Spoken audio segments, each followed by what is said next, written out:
Hey there everyone, it's Nina. Thanks for joining me today for a new video. In today's Not a Card project, we're going to be making bookmarks.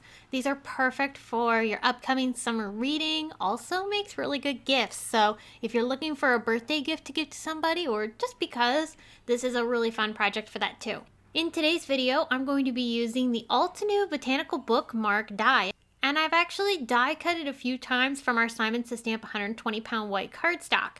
I'm also using our Fantastic Flowers stamp set and Fresh Air Flowers. We're going to be making two different bookmarks with similar color palettes. I'm going to start first with the images from the Fantastic Flowers set. I'm starting by using this leaf cluster, which is going to be the main image of my bookmark. I'm stamping this in Aspen, which is a really nice light green color. With a bit of pine, I'm only going to ink up part of the image, and I'll use a blending brush to help me feather out that ink, which is going to create a softer transition between these two colors. This is adding some shading to my image, which makes it look more interesting and I think very beautiful. There is a stem layer for this image, so I'm going to line that up and stamp it with Woodsy. It's a softer, a little bit more on the grayer side of browns, which I really like. Very earthy and works well for the color palette that I'm using. I'm also filling in some of the spaces with smaller images from the Fantastic Flower set, such as this flower. I used Morning for the first layer, and then I picked this other image to layer on top, and I stamped that with Galaxy. Using Cheeky and Cantaloupe, I'm going to stamp even smaller images to add in the little spaces that are left over from my stamping. This is going to fill everything in nicely, and then to continue on that cheeky color, I'll use that to add a little bit of soft blending to the top corner of my bookmark. That adds a little bit more color to this bookmark, and it also softens the colors a bit more, which is what I'm going for. I want a nice soft look. I also used pine to add a little bit of green towards that bottom right corner. To add some interest to this background, I'm pulling out this old letter stamp from Simon Says Stamp. I'm inking up a portion of it and then picking up the background stamp and just pressing part of it onto my bookmark. This is adding a really cool vintage touch to this bookmark, and it adds some texture, which is really fun. I also used pine to add a little bit of text in the green areas of my bookmark design, and I love how it overlaps with some of the florals. Speaking of vintage, I also used one of Tim Holtz's quote chip labels and added that along the bottom of my bookmark. I think adding a quote is a really cool and inspiring piece to add to your design. So I'm going to clean up the backside of my bookmark by taping another bookmark to the backside of it. This is just going to clean everything up. It's also going to make the bookmark a little bit more sturdy, which I like. And I'm just using Simon Says Stamp Terrific Tape to attach these two pieces together. Now you could decorate the backside. You could also write a message to the person you're giving this to if you're giving this as a gift, or you could just simply write your name and date to remember when you actually made it. So all sorts of ways you could decorate the back, but I'm just going to leave mine plain for now, but it cleans everything up nicely. Okay, so we need to add a little bit of decoration because there is a hole at the top of the bookmark. So what I decided to do was make my own dyed ribbon. I picked out this faux silk ribbon from May Arts, and I'm just cutting off a length of it, sticking some of it into a little paper cup, and then I'm going to use a Simon Says Stamp re-inker in one of the colors that I used for my stamping. In this case, it's Morning.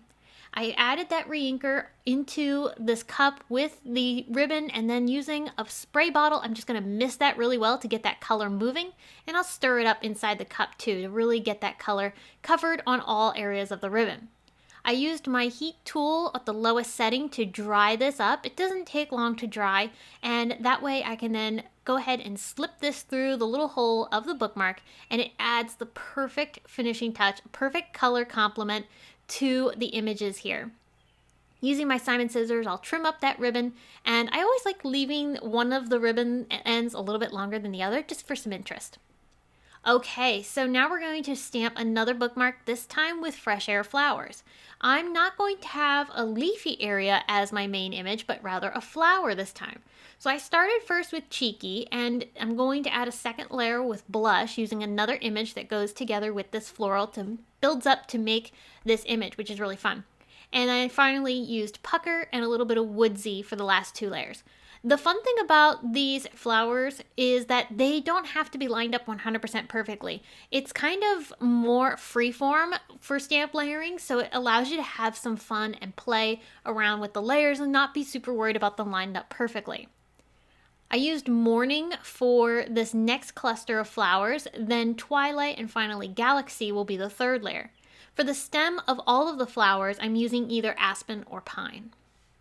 I also pulled out this cute little tiny cluster of florals. This one I'm going to stamp with melon, cantaloupe, and then finally sherbet as the darkest color.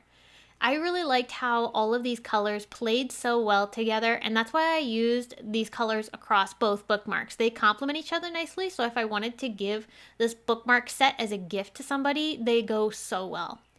I did that same text stamping over top of my images. I know it's a little scary to sometimes put stamping over top of something you've already done, which looks so pretty, but I think for this, it just adds so much to the final design.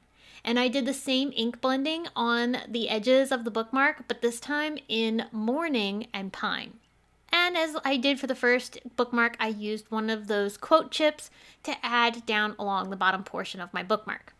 For this bookmark, I did make the same little ribbon that I had done for the other one, but this time I used Cheeky because I had that pink floral as the main image, so I really wanted this to kind of tie well with that.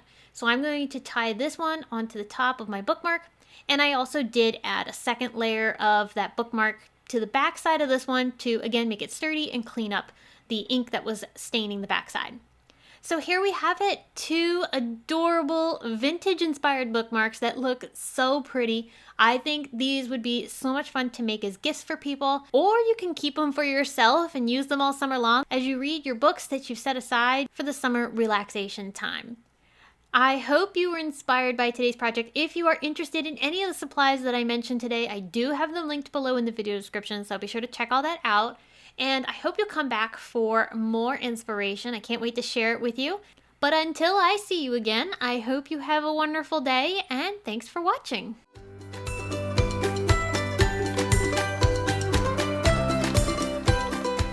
Hi there, I'm Heidi, Simon's mama and founder at simonsaysstamp.com. Thank you so much for watching our video. If you like what you just saw, be sure to press the thumbs up and subscribe to see more great content.